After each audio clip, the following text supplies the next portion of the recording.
Nesta oportunidade, nós vamos tratar de um tema que eu julgo muito importante, intitulado Desafios Proféticos Contemporâneos. Nós vamos introduzir o assunto com 2 textos bíblicos que estão projetados ali, sendo o primeiro na 2ª epístola a Timóteo, capítulo 4, e os versos 1 a 5. Esse texto parece uma radiografia do que acontece em nossos dias. Veja o que o texto diz. Conjuro-te perante Deus e Cristo Jesus, que há de julgar vivos e mortos pela sua manifestação e pelo seu reino, prega a palavra, insta quer seja oportuno, quer não, corrige, repreende, exorta com toda a longanimidade e doutrina, pois haverá tempo em que não suportarão a sã doutrina. Pelo contrário, cercar-se-ão de mestres, segundo as suas próprias cobiças, como que sentindo coceira nos ouvidos, e se recusarão a dar ouvidos à verdade, entregando-se às fábulas. Tu, porém, sê sóbrio em todas as coisas, suporta as aflições, faze o trabalho de um evangelista, cumpre cabalmente o teu ministério. Por muito tempo eu criei que esse texto se aplicava, quem sabe, aos não-adventistas, que não concordavam com a doutrina adventista. Mas, mais e mais, eu tenho me convencido de que esse texto, embora se aplique ao cristianismo em geral, que se distanciou da pureza da verdade bíblica, se aplica também a muitos de nós, ou seja, pessoas dentro da igreja, que não suportam a sã doutrina, são movidos a distorções, a heresias. E existem também aqueles que simplesmente são apáticos à doutrina. Eu costumo dizer que o liberalismo tem 2 vertentes, ou seja, 2 fontes. Uma delas é o liberalismo acadêmico, ou seja, onde a pessoa ensina teologicamente uma ideia equivocada, e este nós tememos muito. Mas, ao mesmo tempo, nós temos também o liberalismo pragmático, ou seja, o espírito antidoutrinário. É só Jesus me ama, eu sou amado de Jesus, o amor de Jesus me encontra e não sai disso. É certo que Ellen White diz que de todos os professos cristãos deveriam os adventistas do 7º dia ser os primeiros a exaltar Cristo diante do mundo. Mas se tudo o que você tem a fazer é meramente pregar a Jesus Cristo, os evangélicos também o fazem. Acontece que hoje as pessoas querem um compromisso com a pessoa de Cristo, mas não com seus ensinos. Eu quero reavivamento, mas não reforma. E nós temos uma missão nesse mundo bem clara, e aqui há um texto que diz que nós precisamos exortar e também ter um compromisso com a palavra de Deus. Mas existe um segundo texto que aparece projetado ali também, 2 Pedro, capítulo 2, verso 10, e ali diz, especialmente aqueles que, seguindo a carne, andam em inúmeras paixões e menosprezam qualquer governo, atrevidos, arrogantes, não temem difamar autoridades superiores. Você já percebeu que existem pessoas que são movidas à heresia? E há aquelas também que são movidas a um espírito anti-autoridade? Você já viu um pensamento em espanhol que diz, se há governo, eu sou contra? Havia uma banda brasileira intitulada Só para Contrariar. Não é isso? Parece que isso dá uma satisfação quando eu posso ser de contra. Você já viu algum adolescente e alguns filhos, lógico, não no seu caso, aqui eu acho que não temos ninguém dessa natureza, mas tem alguns lugares onde você diz isso, é o contrário que acontece. você diz aquilo, é aquele outro. Então a estratégia é sempre dizer o contrário do que a gente quer e a coisa sai. E sabe que, lamentavelmente, dentro da igreja há pessoas que desconfiam do governo, desconfiam do Senado, etc., etc., e acham que a mesma coisa ocorre dentro da igreja. Cuidado com isso, porque muitas vezes é um espírito crítico que se manifesta e que não coincide com a realidade. Nós temos aqui um diagrama interessante que pode parecer bastante complicado de se entender porque tem muitos detalhes, mas eu entendo que se isso estiver claro na sua mente, você não está longe do reino. Nós normalmente datamos o início da nossa igreja em 1844. Nós tivemos em 1887 a mais famosa apostasia do adventismo de um indivíduo chamado Dudley M. Kenwright, que simplesmente, como se diz vulgarmente, chutou o balde e desconversou toda a mensagem adventista. Mas, na década de 50, começaram a aparecer outras críticas ali, também, internamente agora. Mas deixando de lado esses pormenores aqui, na década de 1960, foi a década talvez de transição no nosso meio, onde começamos as duas primeiras universidades, a Universidade de Andrews, em 60, 61, a Universidade de Loma Linda. E você sabe, para ter uma universidade, você precisa de professores muito bem treinados. E o treinamento eles tinham que buscar fora da igreja, porque nós não tínhamos ainda programas doutorais dentro da igreja como tal, doutorados acadêmicos. E muitos que estudaram fora, ou pelo menos, alguns deles, absorveram o que se chama método crítico histórico, onde você estuda a Bíblia e os escritos de Ellen White como se fosse uma peça de literatura, e não como uma revelação de Deus. Alguns desses professores se mantiveram firmes à posição adventista e não sucumbiram, mas alguns deles se enamoraram dessa metodologia e acabaram trazendo para algumas de nossas universidades essa ideia. Mas esses indivíduos, que nós podíamos chamar de liberais, eles não tinham um veículo de difusão das suas ideias. E no ano de 1970, começou a ser publicado uma revista intitulada Spectrum, nos Estados Unidos, pela Associação de Fóruns Adventistas, e essa revista fez um apelo especial. Ela, em realidade, começou a ser publicada em 1969, mas em 1970 lançou um número convidando os eruditos adventistas ou professores a estudarem Ellen White de uma perspectiva crítico-histórica. Isso gerou uma série de produções liberais. Esse grupo não era mal intencionado. Alguns acham que eles queriam vender o adventismo, não. Até o pastor Enoque de Oliveira uma vez fez uma palestra intitulada O Cavalo de Troia na Igreja, e dizendo que os liberais têm boas intenções, porque eles gostariam de modernizar o adventismo para se tornar melhor aceito na nossa cultura contemporânea. Só que na tentativa de modernizar a fé, o que acontece é que você perde a identidade.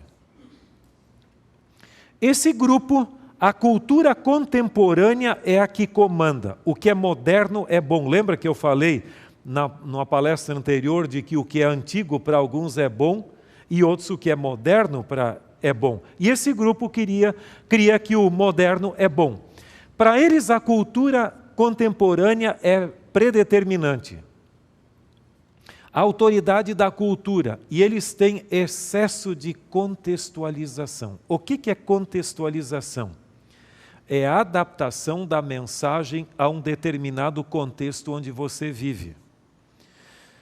E esse grupo pode ser considerado mais evangélico do que adventista. Eles creem que a mensagem que nós compartilhamos com os evangélicos, como a doutrina de Deus, a salvação pela graça mediante a fé, etc., é mais importante do que as doutrinas distintivas da igreja.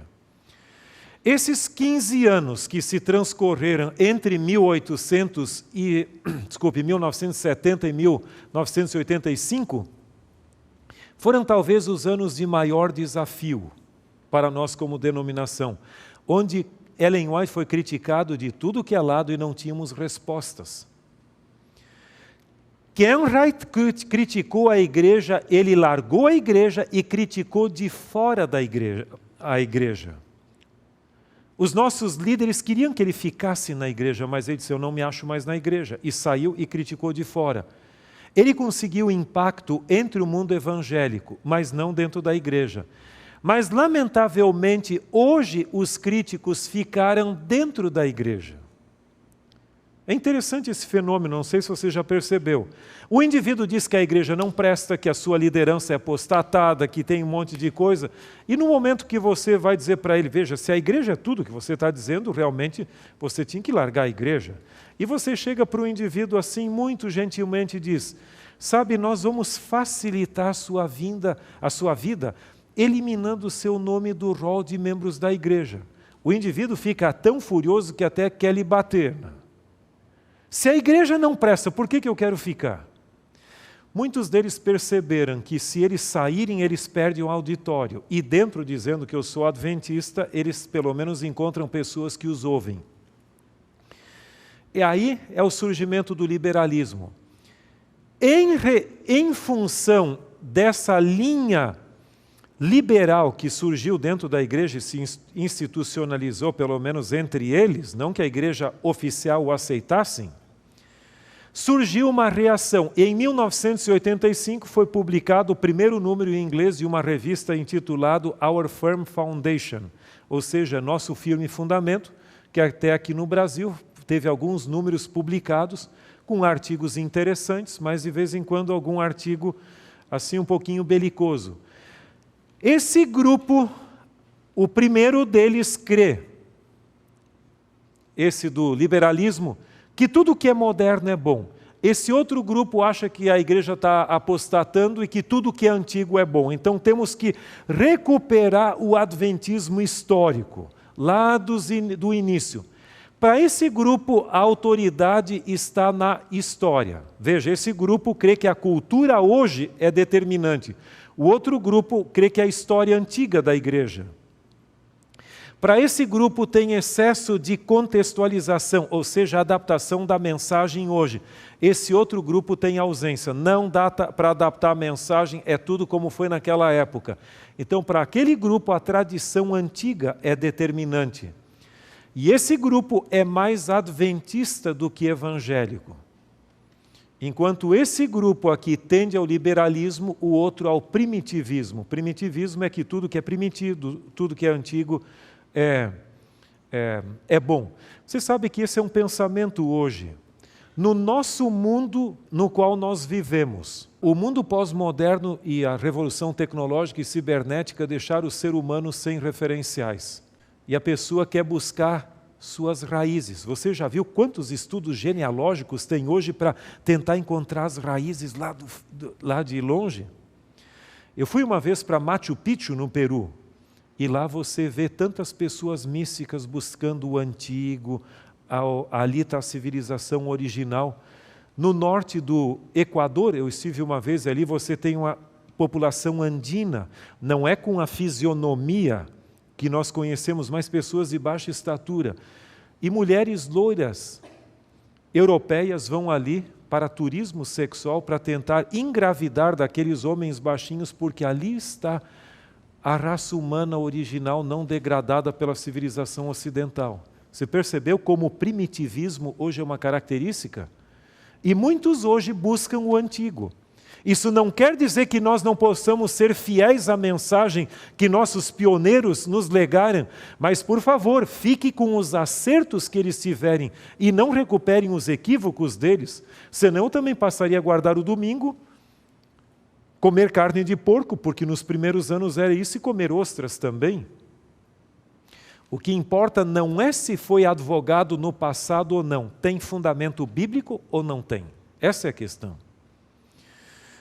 Agora, Em 1988 surgiu o primeiro site na internet crítico de Ellen White. E nesse site ali gerou um outro fenômeno que eu chamo de a globalização do que é bom e do que é mal. A nossa história como igreja pode ser escrita até 1998 e de 1998 para lá. Muita coisa mudou. Como eu digo, as crises do passado estão todas disponíveis hoje na internet para quem quiser. Você sabe que no início da história da humanidade, a tentação estava restrita e delimitada ao quê? A árvore da ciência, do bem e do mal. Então estava geograficamente delimitada. Você tinha que ir lá para ser tentado se quisesse. Fora de lá você não seria tentado. Os nossos primeiros pais. Com a queda, a tentação se generalizou. Mas até recentemente, se alguém quisesse adulterar, tinha que ir para um motel ou para algum lugar. Ou se alguém quisesse pregar uma distorção doutrinária na igreja, tinha que bater na porta do pastor ou do ancião e pedir. Hoje não. Hoje com a internet tudo pode acontecer com você e seu computador, onde quer que você esteja. E isso tomou a igreja com um desafio muito grande. Enquanto nós cremos que todos estão sendo fiéis à palavra e à mensagem, tem muitos se abeberando em cisternas rotas por aí afora. E quando vem à tona, você não imagina o que pode acontecer. Agora, nós temos aqui um outro slide que nos ilustra muito bem o que está acontecendo conosco. Você está vendo aquela linha central que parece ali uma cobra. As crises no passado, elas surgiam, chegavam no auge, declinavam e eram substituídas por outra. E assim a coisa ia. É como você pegando uma pedra e jogando num lago. Você já viu que forma ondas ali? E quando uma onda chega lá na margem, aqui já é outra onda. Então nós muitas vezes achamos interessante como pessoas aqui no Brasil, em outros lugares diziam, eu ainda estou em crise com Desmond Ford, por exemplo. Quando nos Estados Unidos a onda já é outra, mas a pessoa é tipo faísca atrasada. Só que o nosso mundo da internet mudou. No passado, as crises da igreja, ou as críticas, elas eram sucessivas, como eu mencionei, vinha uma e era substituída por outra, e já vinha outra e assim eram substituídas. E elas eram geograficamente delimitadas. Você sabia que determinado problema era em tal região ou em outro e assim por diante. Hoje não. Elas são generalizadas ou globalizadas e simultâneas. Tudo ocorre ao mesmo tempo.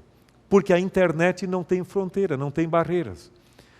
Uma vez eu estava fazendo palestras em Dakar, a capital do Senegal ali, e eu falei para alguns pastores de um pequeno país ali, até de fala portuguesa, eu disse, olha, vocês não têm as dificuldades que nós temos com a internet.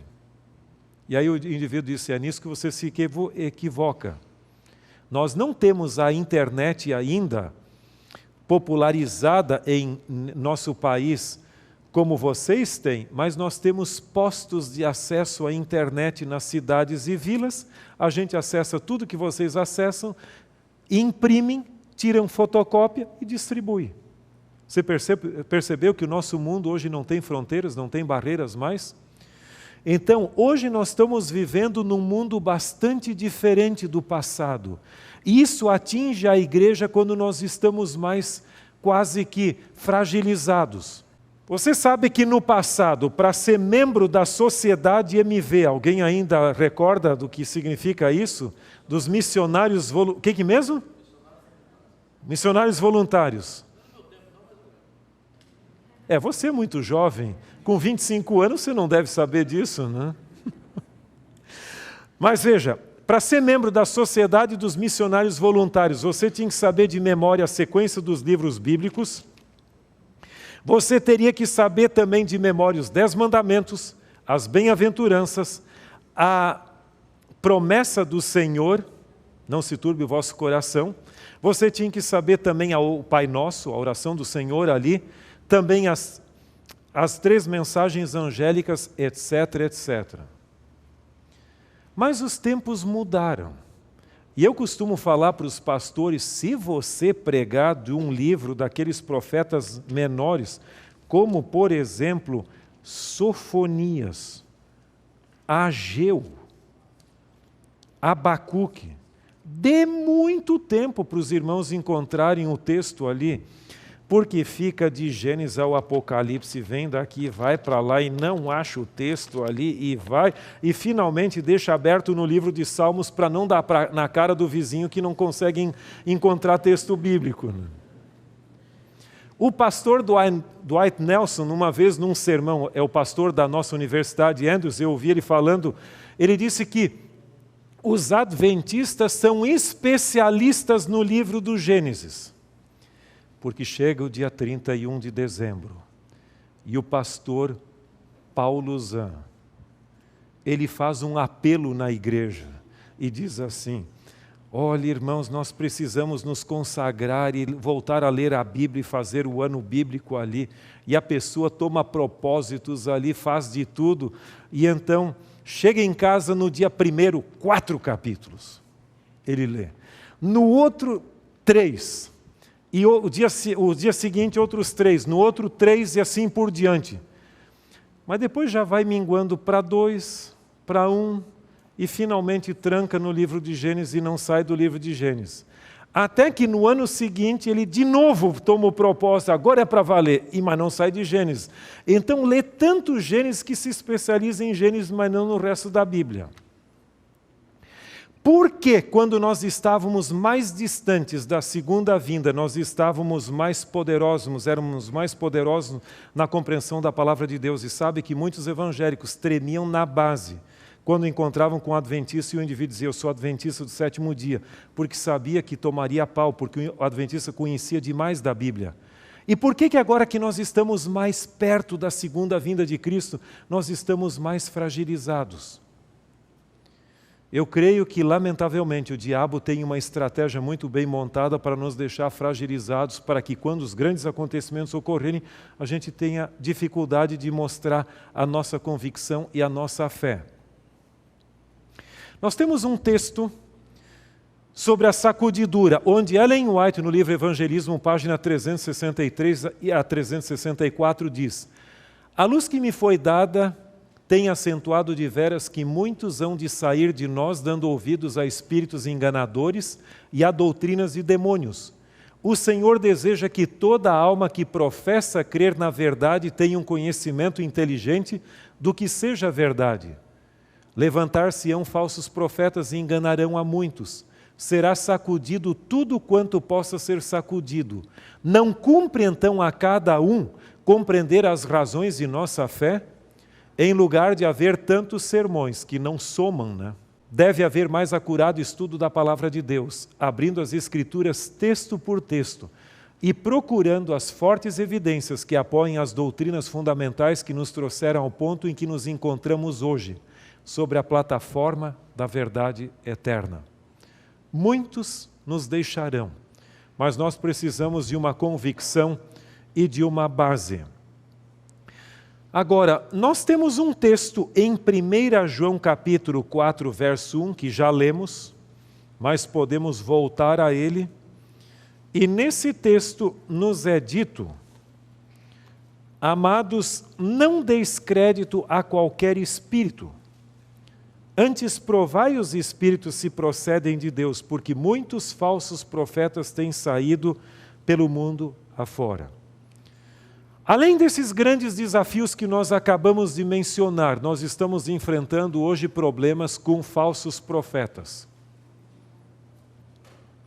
Qual seria o significado da palavra ou da expressão falsos profetas? Eu creio, em primeiro lugar, ou no sentido primário do termo, que falsos profetas são aqueles que alegam ter revelações sobrenaturais de Deus e que realmente não vêm de Deus, não procedem dele. É uma farsa.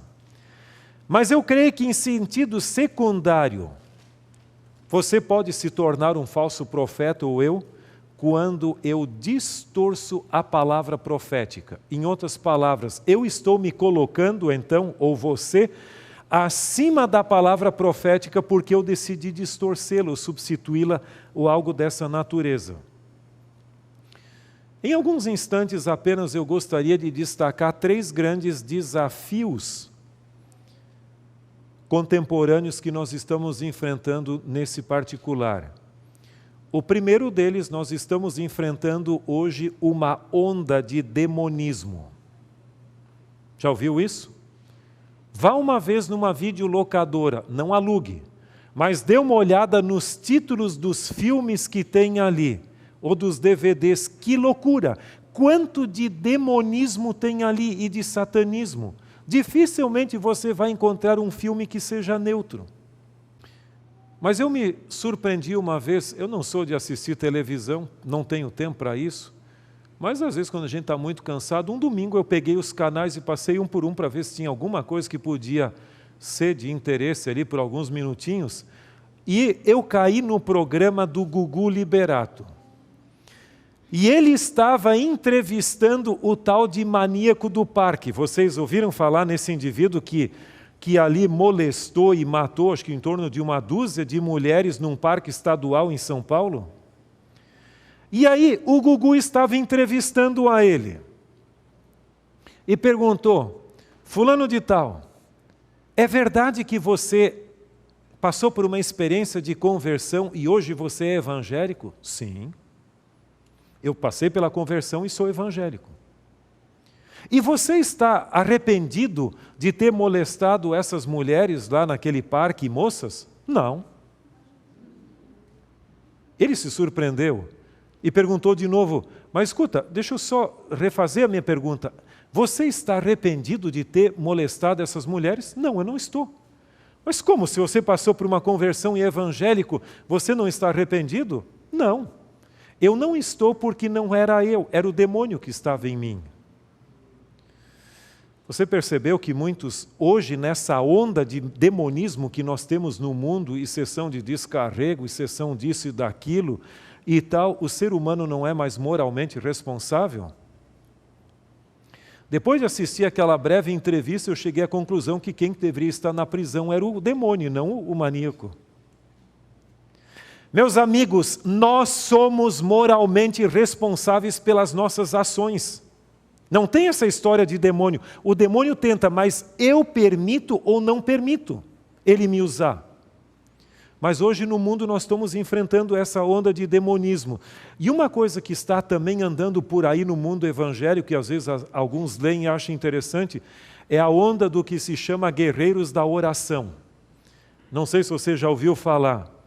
Peter Wagner, um famoso autor e professor do Fuller Theological Seminary, lá em Pasadena, na Califórnia, ele publicou alguns livros, eu conheço 3 deles pelo menos, onde ele veio com uma ideia de que o nosso mundo hoje é controlado por demônios.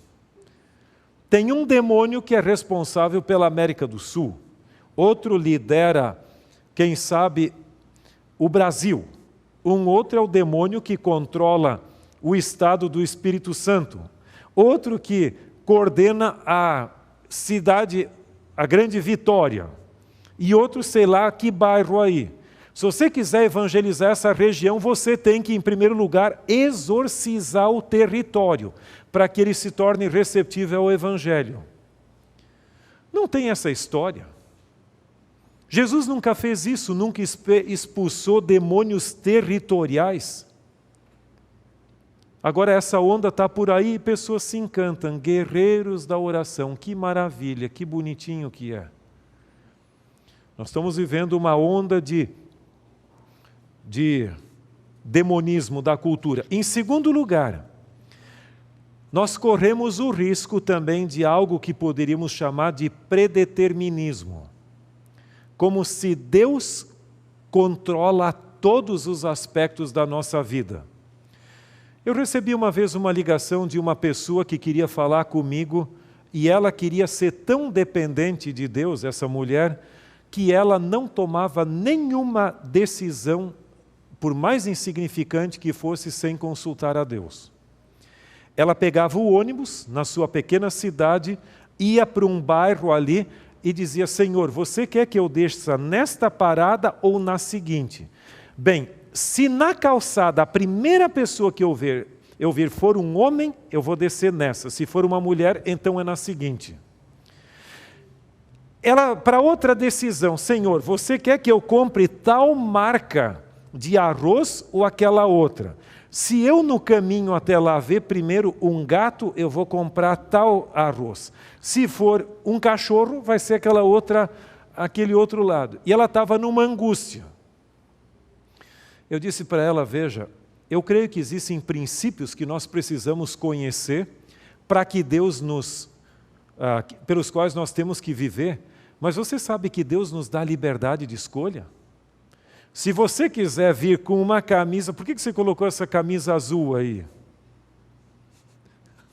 Você podia ter colocado uma camisa bege. Agora, Deus preferia que você viesse com camisa azul ou bege? Aí é que está. Exatamente, você vê. Eu acho que há cores que, quem sabe, destoam um pouco, mas no geral, se é verde, se é azul, se é marrom, se é preta, se é bege, você tem o direito de escolher. E Deus nos concedeu isso. Do contrário, nós não vamos crescer no nosso sentido de desenvolver nossa liberdade de escolha. Cuidado. Existem coisas que vão contra o princípio, mas Deus nos deu liberdade de escolha também. Nem tudo está predeterminado.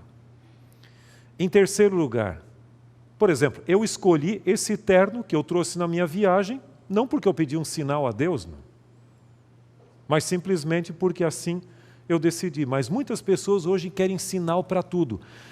Cuidado. Em terceiro lugar, nós estamos hoje enfrentando uma onda de profetismo.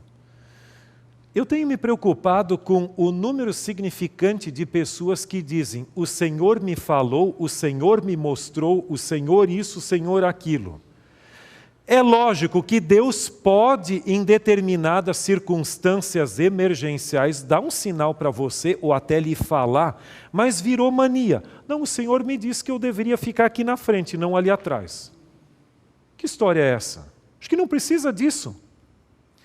Mas por que algumas pessoas usam essas expressões: o Senhor me falou, o Senhor me mostrou? Pode até ser que tenha acontecido, mas existem 3 características por trás dessa expressão. As pessoas se consideram que eles têm um privilégio especial. Deus não lhe falou, Deus não lhe mostrou, mas a mim sim.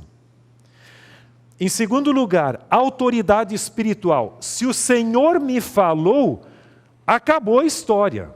Eu tenho autoridade para falar para vocês. E em terceiro lugar, eu me torno espiritualmente infalível. Você não pode ir contra a minha palavra. Se você for contra a minha palavra, você está indo contra o Senhor. Você percebeu a que ponto nós chegamos? Eu já não me submeto mais ao conselho dos irmãos porque o Senhor me falou. Eu tenho dialogado com algumas pessoas que estão iludidas e equivocadas nos seus postulados, mas dizem que foi o Senhor que mostrou. E aí?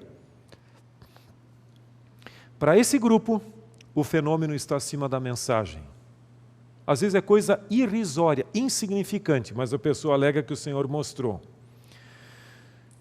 Em Mateus capítulo 12, verso 38 e 39, Jesus diz: uma geração má e adúltera pede sinais. Você pode ter sinais, mas cuidado. E há um texto interessante em João capítulo 20, verso 29. João 20, verso 29, e eu acho muito bonito esse texto, falando a Tomé. Disse-lhe Jesus: porque me viste e creste? Bem-aventurados que não viram e creram. Você percebe que o estágio mais elevado da fé não é aquele que pede sinais e milagres, mas aqueles que creem na palavra de Deus, mesmo que as evidências não sejam favoráveis. A senhora White, no livro Testemunhos para a Igreja, volume 5, página 512, diz: como podemos conhecer a vontade de Deus? Em primeiro lugar, Deus revela a sua vontade pela Bíblia. em segundo lugar, por suas providenciais ações, e em terceiro lugar, pelas impressões do Espírito Santo na mente. Se você está em dúvida sobre alguma coisa, consulte primeiro a Bíblia. Mas, meus amigos, que Deus nos ajude, que nós não venhamos a depender tanto de evidências externas, porque elas podem ser enganosas. Nós podemos entrar numa canoa furada, mas que nós possamos ser dependentes da palavra de Deus. Eu não lembro nenhuma ocasião que Deus me falou, Deus me mostrou, nem que eu tivesse um sonho especial. Eu não estou desconversando, porque em determinadas ocasiões Deus se revela ainda hoje. E meu irmão teve experiências que eu nunca tive. Mas eu só digo o seguinte, eu não sinto nenhuma necessidade disso. Porque a fé se alicerça não necessariamente em sinais exteriores e vozes exteriores, mas em uma fidelidade incondicional a Deus e sua palavra. E que Deus nos ajude a fazer de Deus e de sua palavra a nossa firme plataforma nesses dias finais, onde muitas vozes dissonantes estão soando por aí. Deus abençoe. Amém.